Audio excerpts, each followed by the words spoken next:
नमस्कार साथीहरु, म राजकुमार थापा फेरि पनि एउटा नयाँ भिडियोको साथमा हजुरमाझ उपस्थित भइसकेको छु भने तपाई सम्मान जानकारी युट्युब च्यानलमा आइसक्नु भएको छ र यो भिडियो हेरेर मलाई साथ दिन तपाईहरु सम्पूर्णलाई म हार्दिक स्वागत गर्न चाहन्छु। साथीहरु, आजको यो भिडियोमा हामीले हाम्रो स्मार्टफोनमा एउटा स्क्रिन रेकर्ड गर्ने एप्लिकेसनको बारेमा लिएर आएको छु। हजुरले यो भिडियो हेरिसकेपछि आफ्नो मोबाइलको स्क्रिन रेकर्ड गर्न सक्नुहुन्छ। र साथीहरु, यो स्क्रिन रेकर्डबाट मैले जति पनि आजसम्म युट्युबमा भिडियोहरु बनाउँदै आएको थिएँ, मैले यही एप्लिकेसनबाट रेकर्ड गर्दै आएको छु। र साथीहरु, मैले कहिलेकाहीँ स्काइप तथा व्हाट्सएप इमोको भिडियो रेकर्ड पनि मैले यो एप्लिकेसनबाटै गर्दै आएको छु। त्यसो भए कुन चाहिँ एप्लिकेसन रहेछ त जान्ने छौं यो भिडियोमा, तर यो सम्मान जानकारी युट्युब च्यानलको छोटो इन्ट्रोको विश्रामपछि।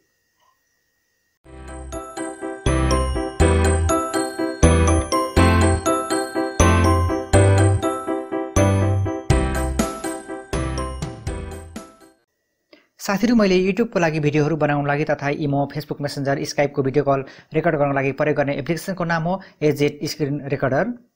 हजुरले यो गुगल प्ले स्टोरमा सजिलैसँग पाउन सक्नुहुन्छ। अब म यो एजेट स्क्रिन रेकर्डर एप्लिकेसनलाई ओपन गर्छु।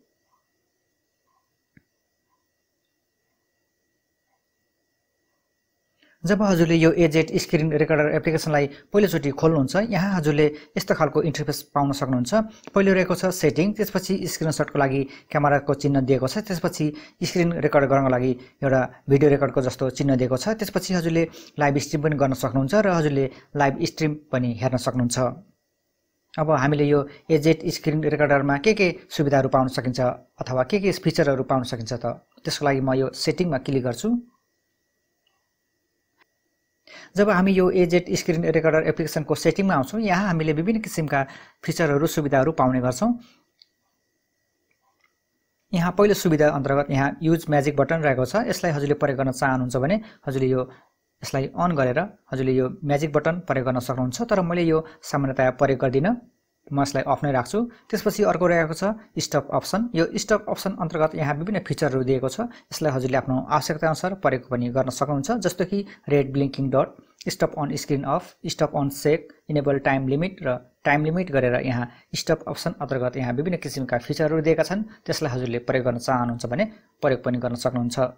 म फेरि ब्याकमा आउँछु। त्यसपछि अर्को रहेको छ भिडियो कन्फिगरेसन। यो भिडियो कन्फिगरेसन अन्तर्गत यहाँ अहिले सामान्यतया एचडी मा स्क्रिन रेकर्ड गर्ने रहेको हुन्छ। त्यसलाई हजुरले अरु पनि बढाएर प्रयोग गर्न सक्नुहुन्छ, जस्तो कि सामान्यतया यो रेजुलेसन एचडी मा रहेको हुन्छ, तर यसलाई हजुरले यो रेजुलेसनमा क्लिक गर्नुभयो भने यहाँ विभिन्न रेजुलेसनमा आफ्नो स्क्रिन रेकर्ड गर्न सक्नुहुन्छ। मैले यो स्क्रिन रेकर्ड गर्दाखेरि जहिले पनि फुल एचडी मा गर्छु। यदि हजुरले चाहनुहुन्छ भने फुल एचडी मा गर्नु होला। म फेरि अर्को सेटिङमा आउँछु। रेजुलेसन पछि फ्रेम रेट दिएको छ। हजुरले फ्रेम रेट परिवर्तन गर्न पनि सक्नुहुन्छ। सामान्यतया यो फ्रेम रेट परिवर्तन गर्न आवश्यक छैन। यदि हजुरले फ्रेम रेट परिवर्तन गर्न चाहनुहुन्छ भने यो फ्रेम रेटमा क्लिक गरेर हजुरले विभिन्न प्रकारको फ्रेम रेटहरू हजुरले प्रयोग गर्न सक्नुहुन्छ, जस्तो कि 60 FPS रहेको छ, 50 FPS रहेको छ। यसरी आफ्नो आवश्यकता अनुसार हजुरले आफ्नो फ्रेम रेट परिवर्तन गर्न पनि सक्नुहुन्छ। सामान्यतया हजुरलाई यो फ्रेम रेट परिवर्तन गर्न आवश्यक पर्दैन, तर हजुरले चाहनुहुन्छ भने परिवर्तन गर्न पनि सक्नुहुन्छ। त्यसपछि बिट रेट रहेको छ। सामान्यतया बिट रेट अटो रहेको हुन्छ। यसलाई हजुरले परिवर्तन गर्न पनि चाहनुहुन्छ। कतिमा हजुरले बिट रेट राख्न चाहनुहुन्छ, आफ्नो आवश्यकता अनुसार हजुरले आफ्नो मोबाइल स्क्रिन रेकर्ड गर्दाखेरि बिट रेट परिवर्तन गर्न पनि सक्नुहुन्छ। त्यसपछि बिट रेट पछि रहेको छ ओरिएन्टेसन। यो सामान्यतया अटो नै रहेको हुन्छ। यसलाई हजुरले परिवर्तन गर्न चाहनुहुन्छ भने हजुरले ल्यान्डस्केप पोर्ट्रेट मोडमा पनि हजुरले आफ्नो मोबाइलको स्क्रिन रेकर्ड गर्न सक्नुहुन्छ। यो त भयो ओरिएन्टेसनको बारेमा। अब म ब्याकमा आउँछु। त्यसपछि ओरिएन्टेसन पछि अब अर्को फिचर रहेको छ टाइम ल्याप्स। यसलाई हजुरले प्रयोग गर्न चाहनुहुन्छ भने प्रयोग पनि गर्न सक्नुहुन्छ। यो टाइम ल्याप्स भनेको के हो भने कुनै पनि समयावधिको भिडियो हजुरले एकदम छिटो गतिमा हजुरले रेकर्ड गर्न सक्नुहुन्छ। साथीहरु, यो टाइम ल्याप्स पछि अर्को फिचर रहेको छ अडियो कन्फिगरेसन। यो सामान्यतया अन हुन्छ। यसलाई हजुरले अफ गर्न चाहनुहुन्छ भने अफ पनि गर्न सक्नुहुन्छ। यदि हजुरले अफ गर्नुभयो भने हजुरले स्क्रिन रेकर्ड गर्दाखेरि त्यहाँ भोइस रेकर्ड हुँदैन, तर यो सामान्यतया अन नै रहेको हुन्छ। यसलाई अन नै रहन दिनुस्। जब हजुरले मोबाइलको स्क्रिन रेकर्ड गर्नुहुन्छ त्यो समयमा हजुरको आवाज पनि त्यहाँ रेकर्ड हुन्छ। अडियो कन्फिगरेसन पछिको फिचर रहेको छ ओभरले इन्फर्मेसन। जब हजुरले मोबाइलमा स्क्रिन रेकर्ड गर्न थाल्नुहुन्छ त्यो समयमा हजुरले आफ्नो कुनै पनि लोगोहरू छन् भने त्यसमा आफ्नो लोगो पनि प्रयोग गर्न सक्नुहुन्छ। र त्यसपछि अर्को फिचर रहेको छ सो टचिज। यो सो टचिज अन्तर्गत के हो भने जब हजुरले यसलाई अन गर्नुहुन्छ त्यसपछि हजुरले कहीँ पनि टच गर्नुहुन्छ त्यहाँ हजुरले आफ्नो टच गरेको देख्न सक्नुहुन्छ अथवा टच गर्दाखेरि त्यहाँ कहाँ टच गर्यो भन्ने कुरा थाहा पाउन सकिन्छ जुन कि अहिले हजुरले देखिरहनु भएको छ। म फेरि यसलाई अफ गरिदिन्छु। यदि हजुरलाई मन पर्छ यदि हजुरलाई आवश्यक पर्छ भने हजुरले यो अन गरेर प्रयोग पनि गर्न सक्नुहुन्छ। त्यसैगरी अर्को फिचर रहेको छ सो क्यामेरा। यो क्यामेरा अन्तर्गत हजुरले के फिचर हो भने जब हजुरले मोबाइलको स्क्रिन रेकर्ड गर्न थाल्नुहुन्छ त्यो समयमा हजुरले फ्रन्ट क्यामेरा पनि प्रयोग गरेर आफ्नो फेस क्याम प्रयोग गर्न सक्नुहुन्छ। त्यसपछि अर्को फिचर रहेको छ टाइमर। यो टाइमर अन्तर्गत यहाँ हामीले 3वटा सुविधाहरू पाउने गर्छौँ अथवा 3वटा फिचरहरू पाउने गर्छौँ। Time recording, countdown before start, countdown value गरेर यहाँ हामीले 3वटा सुविधाहरू पाउने गर्छौँ। जब हामीले स्क्रिन रेकर्ड गर्छौँ त्यहाँ हामीले कति मिनेटसम्म स्क्रिन रेकर्ड हुँदैछ भनेर देखाउन चाहन्छौँ भने यसलाई अन गर्न सक्छौँ, हैन भने अफ नै गर्न सक्छौँ। र त्यसपछि काउन्टडाउन बिफोर स्टार्ट भनेको हजुरको मोबाइलको स्क्रिन रेकर्ड हुनभन्दा पहिला काउन्टडाउन सुरु हुने देखाउने या नदेखाउने भन्ने कुरा हजुरले यसमा अन अफ गर्न सक्नुहुन्छ। र त्यसपछि अर्को रहेको छ काउन्टडाउन भ्यालु। कतिसम्म हजुरले काउन्टडाउन भ्यालु राख्ने हो 1 2 3 4 5 यसरी आफ्नो आवश्यकता अनुसार हजुरले यसलाई परिवर्तन गर्न सक्नुहुन्छ।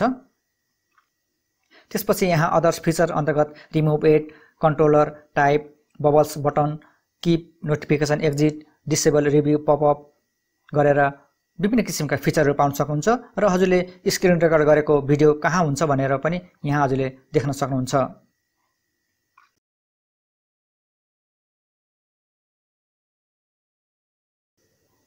अब मैले यो एजेट स्क्रिन रेकर्डर मोबाइल एप्लिकेसनबाट कसरी हाम्रो स्मार्टफोनको स्क्रिन रेकर्ड गर्न सकिन्छ त भनेर एउटा छोटो उदाहरण दिन गएको छु। जब हजुरले यो एजेट स्क्रिन रेकर्डर मोबाइल एप्लिकेसनको आइकनलाई क्लिक गर्नुहुन्छ त्यसपछि यहाँ हजुरले यस्ता खालको इन्टरफेस पाउन सक्नुहुन्छ। अब हजुरले आफ्नो स्मार्टफोनको स्क्रिन रेकर्ड गर्नको लागि यो रेकर्डको चिन्ह अथवा जुन भिडियोको जस्तो चिन्ह दिएको छ त्यसलाई क्लिक गर्नु होला। त्यसपछि यहाँ हजुरले यस्ता खालको पपअप बक्स पाउन सक्नुहुन्छ र हजुरले अर्कोचोटि यो पपअप बक्स देखाउन चाहनुहुन्न अथवा हेर्न चाहनुहुन्न भने हजुरले डोन्ट सोको छेउमा हेर्नुहोस् त्यहाँ एउटा बक्स दिएको छ त्यसमा हजुरले टिक मार्क लाउनु भयो भने अर्कोचोटि यो पपअप बक्स देखिँदैन। अब हजुरले आफ्नो स्मार्टफोनको स्क्रिन रेकर्ड गर्नको लागि यो स्टार्ट नाउमा क्लिक गर्नु होला। अब हजुरको मोबाइलको स्क्रिन रेकर्ड यहाँ भइरहेको छ। अब हजुरले जति पनि आफ्नो स्मार्टफोनमा गतिविधि गर्नुहुन्छ, चाहे त्यो फेसबुक चलाउनुहोस्, चाहे त्यो भिडियो कल गर्नुहोस्, चाहे त्यो कुनै पनि हजुरले आफ्नो ग्यालेरीको फोटो भिडियोहरू हेर्नुहोस्, त्यो सबै गतिविधिहरू यो एजेट स्क्रिन रेकर्डर मोबाइल एप्लिकेसनले रेकर्ड गरिरहेको हुन्छ, त्यो पनि अझै आवाजको साथमा यदि हजुरले आवाजलाई पर्मिसन अथवा अलाउड गर्नुभएको छ भने। जस्तो कि म यहाँ हजुरलाई एउटा उदाहरण दिन गएको छु। अब मैले फेसबुक चलाएर देखाउँछु।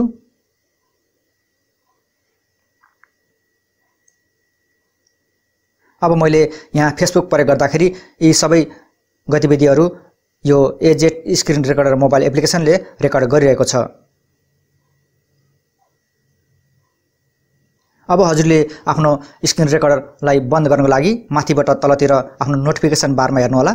त्यसपछि अब हजुरले यहाँ पज र स्टप देख्न सक्नुहुन्छ। अब हजुरले आफ्नो स्क्रिन रेकर्डलाई बन्द गर्नको लागि यो स्टपमा क्लिक गर्नु होला। यसरी हजुरले यहाँ आफ्नो स्क्रिन रेकर्ड गरेको भिडियो यहाँ देख्न सक्नुहुन्छ। यसलाई हजुरले प्ले पनि गर्न सक्नुहुन्छ अथवा यसलाई हेर्न पनि सक्नुहुन्छ। साथै यसरी हजुरले सजिलोसँग एउटा एजेट स्क्रिन रेकर्डर मोबाइल एप्लिकेसनबाट हजुरले आफ्नो मोबाइलको स्क्रिन रेकर्ड गर्न सक्नुहुन्छ। साथै यही थियो एजेट स्क्रिन रेकर्डर मोबाइल एप्लिकेसनको बारेको यो छोटो जानकारीको भिडियो। हस्त साथै यो एजेट स्क्रिन रेकर्डर एप्लिकेसनको बारेको यो भिडियो अहिलेलाई यति नै। हजुरले आफ्नो अमूल्य समय खर्चेर यो भिडियो यहाँसम्म हेरेर मलाई साथ दिनुभएकोमा म हजुरलाई हृदयदेखि नै मुरी धन्यवाद टक्राउन चाहन्छु। यो भिडियो कस्तो लाग्यो? भिडियो मन परेको खण्डमा यो भिडियोको मुनि एउटा लाइक बटन कालो रहेको छ त्यसलाई न्यानो स्पर्शका साथ निलो पारिदिनु होला। र यो भिडियोको बारेमा हजुरको कुनै पनि सुझाव सल्लाह छन् अथवा यो भिडियोको बारेमा कुनै पनि कमी कमजोरीहरू छन् भने मलाई कमेन्ट सेक्सनमा आफ्नो अमूल्य प्रतिक्रिया छोडेर जान पनि नबिर्सिनु होला। र तपाईँ यो सम्मान जानकारी युट्युब च्यानलमा घुम्दै फिर्दै आउनुभएको छ अथवा हजुर यो सम्मान जानकारी युट्युब च्यानलमा नयाँ पाउन आउनुहुन्छ र यस्तै सामान्य कुराहरूको जानकारी राख्न चाहनुहुन्छ भने यहाँ क्लिक गरेर च्यानललाई सब्स्क्राइब पनि गर्न सक्नुहुन्छ। र अन्त्यमा जाँदै हजुरका जीवनका क्षणहरू शुभ भन्दै म यो भिडियोबाट अहिलेलाई ओझेलमा पर्न चाहन्छु। हस्त, जय नेपाल।